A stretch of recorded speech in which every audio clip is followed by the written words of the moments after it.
Tonight, we're going back to school. One item on the agenda is to check in with Matt's wide receiver model, see how that's going.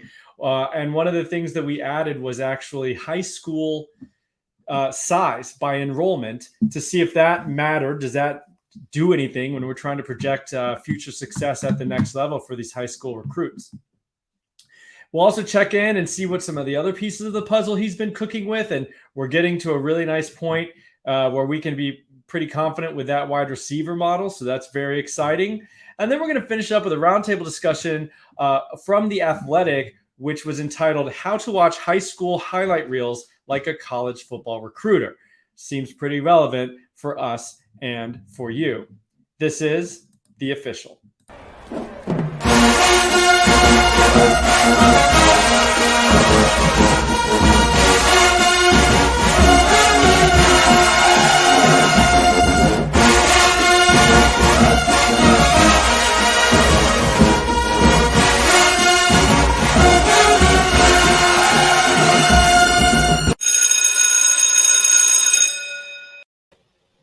Class is in session. Welcome to The Official, our third episode. Before we get started, just want to remind you to like and subscribe to our channel because that really helps us build a following here on YouTube so we can continue to give you the great content that we do over here at Campus to Canton. Also, visit campustocanton.com if you haven't already. Check out the tools we've got there and all the stuff we got coming at you for Campus to Canton leagues, of course, but also Devy content, Dynasty football content, as well as the recruiting things that we are doing. And finally, we are putting out a freshman guide next week. That'll be available through the website. And I would assume you're into recruiting. If you're watching this show tonight, you will love that. It's got 185 player profiles broken down from a fantasy angle and projections to how we think these players are going to do at the next level. Welcome, gentlemen. David, Matt, glad to have you in the studio once again. Hey. Hey, man, good to be here. Yes. Okay. First things first, Matt, we want to report to everybody. We've debunked a misconception, I think, in the recruiting world, which is that wide receiver size, at least from high school to college production, does it matter? Not in the slightest. In fact, it's Not negative. In the slightest. Negative correlation. Mm-hmm. Size doesn't matter for wide receivers. That was actually a pretty big revelation. I mean, even this year doing my own rankings, I had a little bonus for guys who were bigger. That needs to go away because it's just leading me astray, obviously. Yeah, David, were you surprised by that? Yeah, big wide receiver guy. I mean, this is crushing for you. I was definitely surprised by that. Like, the thing that I used to do is I used to like go to the 247 list and pretty much just like scroll down and like look for guys that were 200 pounds. Like I'm looking for these alpha type receivers, and I think I'm going to scratch that process now. And this has changed the way I view wide receivers in general. Yeah, it's huge. And just to be clear, Matt, this was correlation with college fantasy points production, not necessarily NFL, although I do think the size issue in the NFL is kind of changing as well. Yeah, strictly just for college production.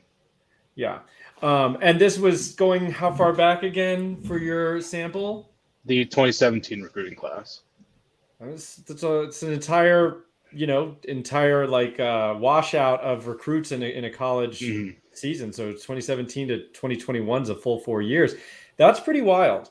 I was surprised. I was very surprised. And I think even in the NFL, like I said, we're learning the teams, the decision makers who are drafting these guys are not quite as seem to be concerned as they used to be with that prototype that David was mentioning, like the Alpha X, 220-pound guy. If you're 220 pounds and you can move like Julio Jones, I don't think it's a bad thing, but it just doesn't seem to be correlated. So with fantasy points. So debunked. We got it. We can get that off our list. You don't have to worry about size when we're looking at these guys. Not height and weight. Just get it off. You don't even need it. Okay. So the next thing is we've got a couple more ingredients to the stew that you've been cooking. This wide receiver model. We have some really exciting developments. And I've got a little graphic here so people can follow along. But basically, you've added, since we last talked, you've thrown out height and weight, which I don't know if it was ever in there, but you realize we don't need it. Okay, so it wasn't in there. But then the first thing on this list is high school size. And this is something we were talking about. How do we measure, competition level? And we thought a surrogate was basically the enrollment of the high school that they went to. Is that right? Yeah, because that's how they do their in-state classifications mostly off of, is the enrollment size. So yes. So, and I want everyone to realize, if you're, watching this, following along with this, like Matt sent us a link one day. Like he was on some, I don't even know, like a high school, schooldigger.com. Schooldigger.com. He was just like, it was incredible the lengths that he went to find out the enrollment of the high school recruits. So Matt and David, for that matter, they are working very hard for you and us to try to be better at recruiting. So please, I don't want you to misunderstand like the lengths that these guys are going to get this information. We are thinking way beyond 247. I just want you to know that. So anyway, so yeah, Matt, I've got the R squared that you came up with here for each individual thing. So high school size on its own was like 0.025, which isn't super impressive, but as a piece of the puzzle, it did increase the whole model's hit rate, right? Yes.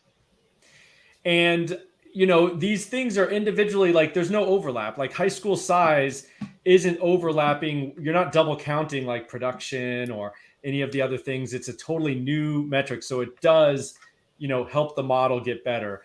Another thing you looked at, and we know age is a big thing, in Dynasty, right? Mm-hmm. Breakout age, things like that. But age on National Signing Day you looked at, and that was another one that really seemed to show up a nice return. How young are these guys? Like, what's the youngest on National Signing Day? What's an old guy on National Signing Day? Yeah, so the youngest I have right now is Giles Jackson. He was 17.3. I'm sure I'll find somebody younger than that at some point, but that right now, by far, that's the youngest. Then the oldest is Raymond Cottrell, like I showed you the other day. Oh, he's actually the oldest right now, 19.3, I think. Yeah, and he's a very high-rated recruit in the 2023 class. Was committed to Georgia. I think he decommitted, so he's testing the waters right now. Yeah. And Julian Fleming's another good example of someone else old. He was 19.2, I think, at National Signing Day. Okay, yeah. So that you want them to be younger when they sign, younger when they hit college. I guess the theory is, what do you think, David? Like, I'll throw it to you. What do you think this is telling us, that they're just producing in high school because they're bigger and stronger and older? I think that's part of the reason. It doesn't necessarily mean they're not going to be good in college or even the NFL. It's just sometimes they hold kids back strictly for just athletic performance. Yeah, it's basically like giving them the advantage of maturing and playing against younger competition. And so there's guys that are going to jump out and look really good, and maybe they aren't as good as we're thinking. I think another guy that we were talking about recently was like CJ Williams. He's going to USC. Like he's over 19 years old too. He possibly was held back. So, and he's a pretty refined receiver too. So I don't know if that has something to do with it too. Like maybe he's just played longer. So it's a small factor, but I think it is a factor. Yeah. Well, and like you said, each of these individually are, it's 0.03. That's by itself, that's not amazing, but we're adding that in, which is a new element. And then what we saw is actually when Matt was doing this and he would send us the new, rank list of these historical players, each time we did a new input, the top 20 guys might still be similar, but it did kind of bump up guys we know who ended up being good in their rightful place. So even though it may not flip the model on its head, it's sifting and filtering these guys a little bit better is what we're finding. And then we do see that in the end score, the R squared. So, and then finally, the cherry on top is we were all talking and like, hey, what about punt returns? I personally am like on the punt return like gospel for, Devy players, dynasty players, rookie draft. But I was like, does it matter in high school? So of course Matt went to work. And the return score, which you want to describe exactly what was it? When you just added the yardage, was there anything separate that you did? Yeah. So it's just incorporating the yardage, the touchdowns, their efficiency with it, plus just a total count of their attempts, just so because there's a few guys that are just be like they'll have one punt return for 80 yards and a touchdown, so that's going to skew the efficiency. So I have a balance between the two. Great. So yeah, so I mean that came out as the best single one right here, 0.041 by itself, and then it bumped up the whole. He incorporated that into the overall production score, which of course has like receiving yards and rushing yards, and it bumped that a pretty good amount, like 10 to 15% from 0.094 to 0.12 on its own. So the production score now has the returns incorporated into it, which elevated the entire model to 0.212. And what Matt really wanted was to get to 0.2. So we exceeded that. We're very happy about it. We're about over 2 times as correlated with future fantasy points than if you just use 247's rankings. Well over it now.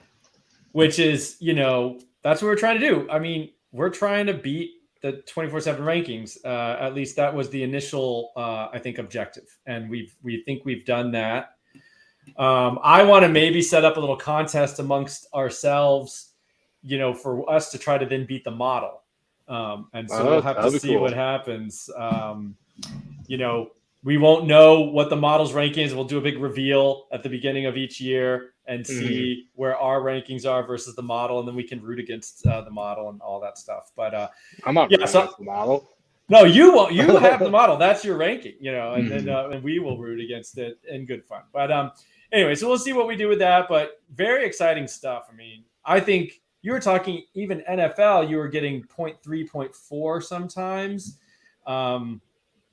And so, we're still chasing that. I don't know. We might have maxed out all the inputs, but we'll keep tinkering and see. So then I wanted to bring up a couple of guys that popped in the model versus 24/7 rank and really were bad in the model versus 24/7 rank.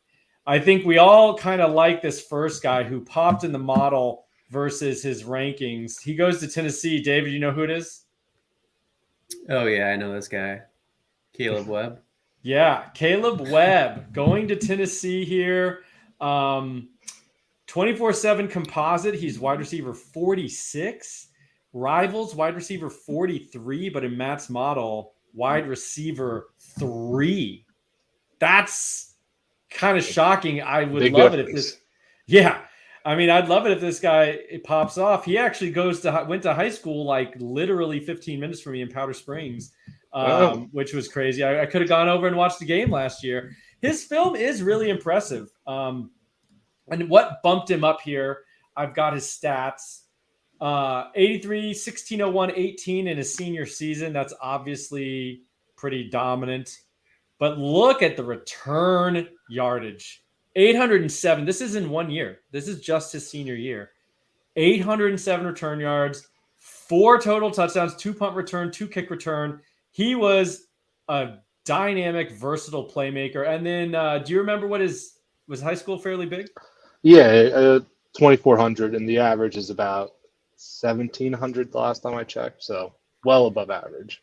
Yeah, so, above average high school size, above average classification in the state of Georgia, which we didn't do anything by state, right? You just did overall size, but we know Georgia in general has a lot of good athletes. It's a pretty competitive high school football environment. So that's pretty great. I mean, that's what kicked him up. I don't remember his age. I didn't put it on here. 17.9, I believe. Okay, so he was under 18 years old. So that's 18.2 great. is the average currently. Yep. So he just hits all these boxes, right? So he really floated up to the top of the model, going to a SEC school that is, the offense there is kind of a cheat code. So this is pointing a lot, especially in C2C, goodness. Like this guy He's pretty good is value. He's not really going good that high. value. I mean, he's like we said, I mean, if you're in a league drafting with these, people following along with 247, they're not even thinking about Kaleb Webb. So pick him up near the end. Have a nice little lotto ticket there. I'm definitely going to be targeting him after learning more here. And then sad trombone, a guy that actually a lot of your guys that were ranked, I guess, losers in the model compared to the 247 ranks and rivals, I was not in on anyway, just like on my own evaluation. And one of these guys was Tetairoa McMillan. He is widely considered one of the better receivers in the country. I didn't see it myself. And I think in our freshman guide, we did not rank him super high. I don't remember if you guys remember the tier. I don't. He wound up in, but it wasn't like high. Tier It was like 5 or something. Yeah, I mean, none of us really liked the tape, even though he's wide receiver 5 on the composite, wide receiver 2 for rivals, 2, and yet the model hates him. Wide receiver 30, way down. Little special teams. He was 18.8 on National Signing Day. He went to Servite High School, which I think is a little bit small. Yeah, I think it was less than 1,000. Okay. Enrollment, so pretty small. It's small. I know that name, and it's all the way in California. So I'd imagine they must have decent football teams because I've at least heard of Servite before. But yeah, so he's the one. He's basically not checking any of some of these boxes. And on tape, I mean, we can talk about this guy a little bit too, because I remember him specifically, like, just looks sluggish to me. Kind of cement shoes runner, contested catches, not a lot of dynamic playmaking ability. What did you guys see? Yeah, we brought his name up the other day, but I think he's a best case scenario. He's Isaiah Hodgins. The famous Isaiah Hodgins, who's slow and somehow produced. Yeah.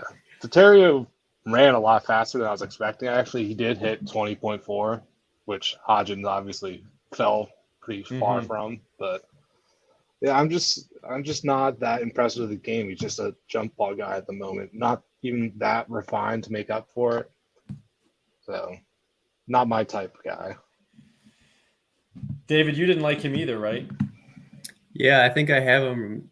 I think like wide receiver 40 or something like that. I have him very low. Yeah, he just didn't jump.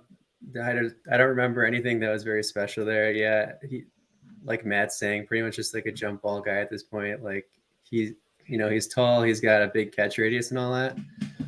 So like he should do all right in the red zone, you would think, at some point in his college career, but he's got a long way to go as far as route running and all that stuff. Well, and he ended up at Arizona after kind of a wonky recruitment. I think Oregon was in the running at some point. But I always, despite their recruiting ranking, I always get a little iffy about these guys that like he wound up at Arizona. Like, you're telling me that UCLA wasn't in on him. You're telling me that like some of these other schools out there like just didn't care, because Arizona, I mean, yes, they are in the Pac-12, but they are like horrible. And it's just weird. Like, why did he go to Arizona? I know that I think a lot of his teammates ended up at Arizona. They kind of went into Servite and got a bunch of guys, but I just wonder if like maybe other teams weren't super high on him despite his ranking, Yeah, one thing I'll say, think there's also a good opportunity there at Arizona because they have like nobody at receiver. Well, Jacob Cowing, though, we all love Jacob Cowing, don't we? Oh, right, I did forget. I forgot. Yeah, so once Cowing's gone, like he should take over. Yeah. I will say the one thing he has going for him is I can't remember his name, Noah Fafita or something like that. The QB, yeah. So yeah, his high school quarterback is coming with him to Arizona, so maybe there's some sort of chemistry there. But so that could help him. Fafita's an interesting case study because he's like 5'10". He's really he's a little bowling tiny. ball. Yeah. Mm-hmm. Okay. Well, that's some good stuff. And, certainly we're going to be using this model going forward. I think maybe starting in April, we'll start looking at some 2023 recruits. That will be very fun. But this is all showing a little peek behind the curtain of how we're doing things, and wanted to share with everybody just the awesome stuff that you guys are doing. Now, I wanted to shift gears a little bit. And the Athletic put out an article, I think it was Bruce Feldman. It's titled "How to Watch Recruits Like a High School Coach," or no, like a college coach. And it wasn't too long. I encourage anyone to check it out. But I found it interesting, some quotes that were said by some college coaches and what they look for. And I wanted to have kind of a discussion here about what they're looking for with their eyeballs, and how can we maybe filter that down and identify these things with numbers, because that's what we like to do. First things up is the Houston offensive coordinator and another Power 5 offensive coordinator who they didn't mention said that for quarterbacks, they want to see arm action, quick release, and accuracy. One guy went so far as to say specifically he doesn't like quarterbacks with long, loopy, throwing motions. And I felt good about that, because that was definitely something I baked into my rankings this year, was arm action. Now, I'm not an expert in what exactly that means, but just when looking at it, I didn't like Sam Horn has a crazy huge windup. And I put Aaron Rodgers here on this graphic because that's who I think of when I think of lightning quick release and incredibly accurate. How do you guys look at it on film, and then how do you have any ideas of how we can maybe do that with metrics? You want to take this, David? Yeah, sure. So this was actually Matt's idea, which is genius. It's basically just time. We're going to try to time motion time. We're going to try to collect as much data as we can on. I'll probably start with the 2022 recruiting class. And then first I'll just probably start and compare against NFL players and how they looked in high school. And just kind of, is there maybe a threshold, or is there any correlation? Is there something to be learned there? So I think just speaking specifically about the guy you mentioned, the Houston offensive coordinator, Shannon Dawson, I was just looking at who they offered for the 2022 class. And it's actually a lot of the guys that we think are relatively underrated. I just highlighted a few. Connor Harrell, they offered. Ooh, so they only offered 10 guys total. They actually didn't end up. I don't think they got a QB in the class actually, but Harrell was one, and that's a guy we've been very high on as far as his release and accuracy and all that. Josh Hoover was another guy. I think you were especially high on him, Alfred, as far as his ball placement and his accuracy. And then Garrett Rangel was a third guy.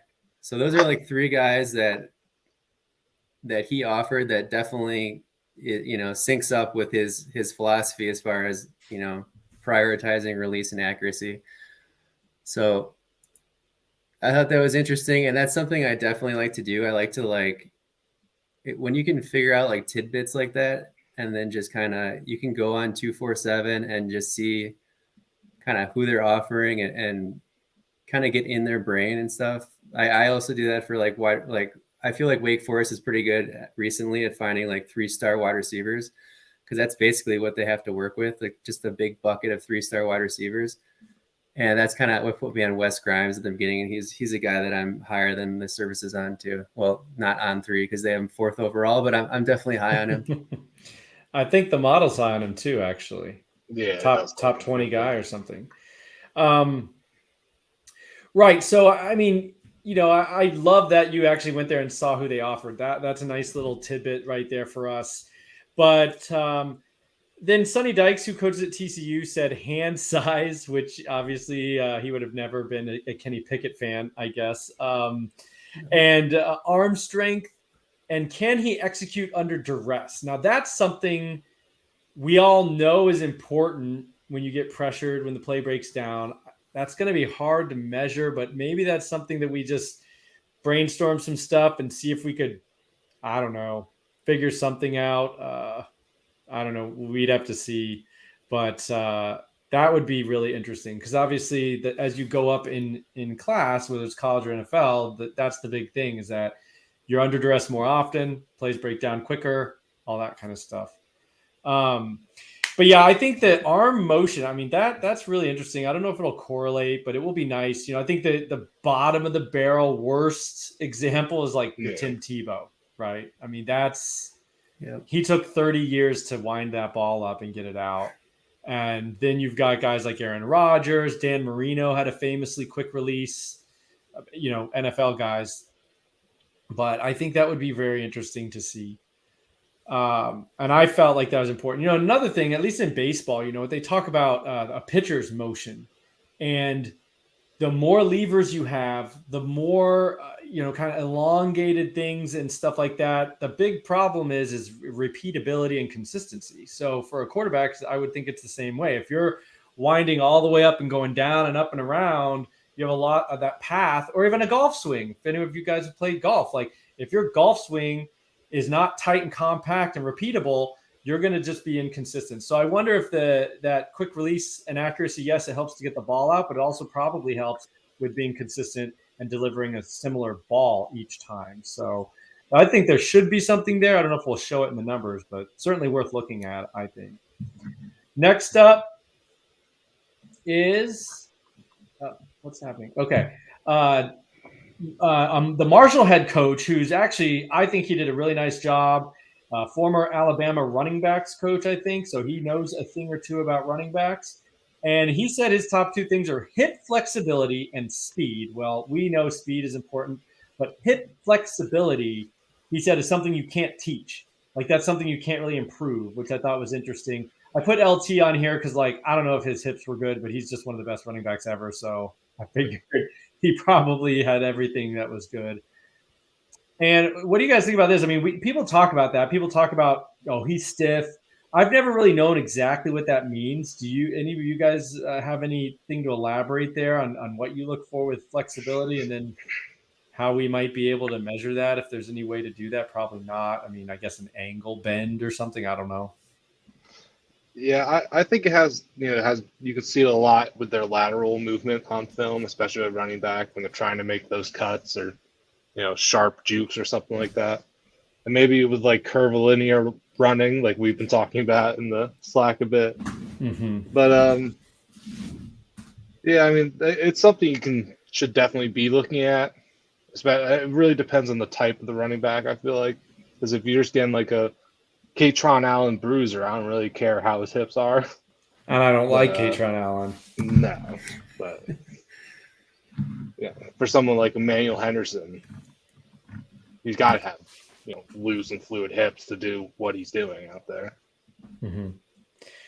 All right, I think it makes sense for change of direction and shiftiness and elusiveness. I mean, all that makes sense. I just don't know. I'd love to figure out how to measure that somehow. And you can the see curvilinear motion is so awesome. We don't have the technology at our outfit to do that. No. Though. And I feel like you can also just see it when guys are running, just how stiff they are in the legs, Yeah. Like if they're not just making that full stride length. Mm-hmm. Yeah, I think for us, it's just kind of when you see it, you kind of know. Mm-hmm. But I think there are companies out there that are actually looking at like biomechanic companies that are analyzing this stuff and looking at degrees to which guys are angled and stuff like that. Obviously, we can't do that at this point. It's probably down the road, but I had an example. Master Teague was one of the guys that I think of that's like he's just very tight. And he was on Feldman's freak list. He was ranked 19th. And so this is a guy he's 5'11", 225. He's got a 40-inch vertical.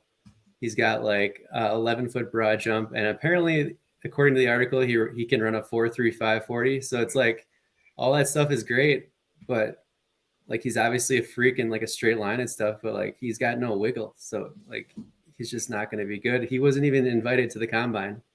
Like he declared. Yeah, that's crazy. So if you don't have flexibility, you're just not going to be a good running back. That's all there is to it. Yeah, I mean, there's definitely something to that for sure. I mean, Travion Henderson's like the total opposite, where he's just so shifty, so elusive, can change Such a the fluid angles. mover. Yeah. I do remember, I'm old enough to remember when people thought Master Teague would like take carries from Henderson. All right. So wide receivers then. And Brian Hartline, who at this point, you kind of got to say he's like the best wide receiver coach in the country, I would imagine. Yeah. For Ohio State, of course.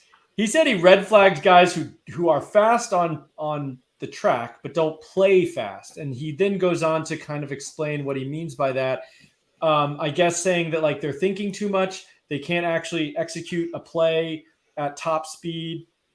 So I put Tyreek Hill here because I think he's like a great example of like play. I mean, he's fast on the track. He also plays so fast. Like his downshifting and upshifting is so quick. He never looks like he's out of control. And so, that might Jalen Waddle kind of looks like that too. So, and by the way, Hartline said the follow-up question was asked, like, who's the most impressive recruit you've ever seen? And he said it was Jackson Smith and Jigba. Which really, I mean, and then he proved it last year. So I think we can be excited about 2022 for JSN. What do you guys take from this? This is something, we're always on our mind, right? We're doing NPH on the field. We're looking at track times. I think this speaks to that on-field game speed. It's really a thing. How do you explain it? Yeah, I think, what our miles per hour times can be different than something like Hartline is explaining here, because he's talking about the process of them going in and out through their routes. And if you can see they're thinking about it, they're not going full speed. They're having a tough time decelerating into their brakes. Like, it's just not a good thing, especially when you see someone who can hit like 22 miles per hour, but then, they're practically jogging about to do an out, One thing he mentions here is about JSN is that, and this is something, if we got creative, we might be able to put a number on, where he said JSN, he specifically says, he watched this guy seamlessly run through a catch point, pluck the ball, and transition to yak. And that's something I noticed specifically when I was watching Elijah Moore at Ole Miss, was that he would just catch a ball, and that first step after the catch was just immediately transitioning upfield.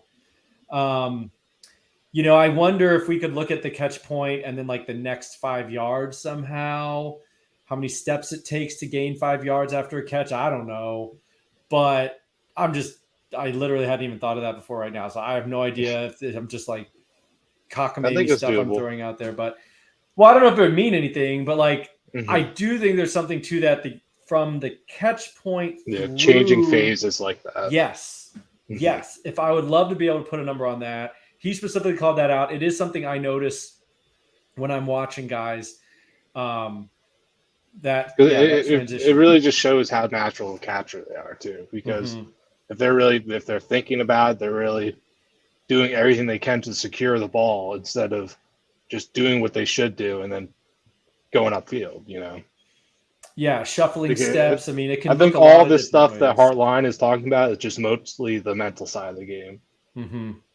Just how quick they're processing. So, yeah, I mean, that was super insightful, I thought, hearing him talk like that. Like David said, I mean, getting in these guys' heads is teaching us a lot too. And then tight end actually was interesting. They talked to a Georgia Tech tight end coach who's also their OC. I don't have a slide for this because kind of who cares about tight ends, but I want to see him play defense. He basically emphasizing toughness, and he actually went so far as to say these athletic freaks, the tall receiver flex guys, he thinks they don't transition well to being a tight end.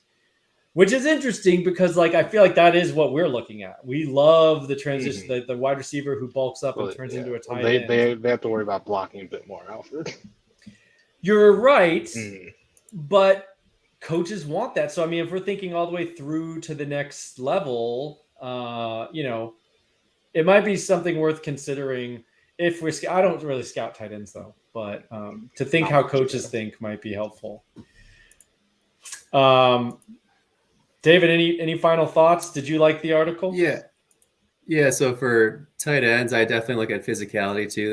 That's a big thing. Like, if they play defense for sure, if they're pancaking guys, if they have a strong stiff arm, if they're breaking tackles, stuff like that. Another thing I like to do is, you guys know me, I like to watch basketball highlights. So like I like to look at their physicality in the paint, like how do they rebound?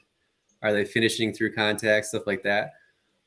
And just to touch on a couple of guys here, like Donovan Green was a guy that I watched, and he's going to Texas A&M. He's in the 2022 recruiting class. I did the write-up on him, and I didn't really see a whole lot of physicality. He's a good athlete and had pretty good production. He looks all right, but like he just seemed kind of soft to me. And I think a big thing about these college coaches want to see this because, I mean, obviously the blocking aspect, but for fantasy, like you need your guy in the field. So as far as the guy that like impressed me was Eli Raridan. Maybe that's biased, but he's going to Notre Dame. I'm a Notre Dame fan, but he's a guy that was he's very physical, and I can see him once he fills out his frame. I can see him getting on the field and being in and on a lot of snaps, blocking and receiving. Well, you mentioned before, like, kind of mining, paying extra attention to who Wake Forest is targeting. I think at this point we can say like it's probably worth paying attention to who Notre Dame is targeting at tight end. I mean, they've had, Komet was a really good prospect, second round pick. I think they've had a number of, I think, tight ends that ended up being useful. So, and currently, obviously, Mike Meyer is really good. Well, I think that does it for us. Good show. We're going to continue to refine these processes. Next week, I think what we're going to do is start a 3-star series where we're going to use all these things we're talking about and finally just come up with some lists and some player names, which I know is what everybody wants. And that's what we're going to do. I think we're going to each try to pluck out our 10 favorite 3-stars. And we'll start, I guess, with quarterbacks. That's TBD. But stick with us. We are The Official. And go check out campuscanton.com.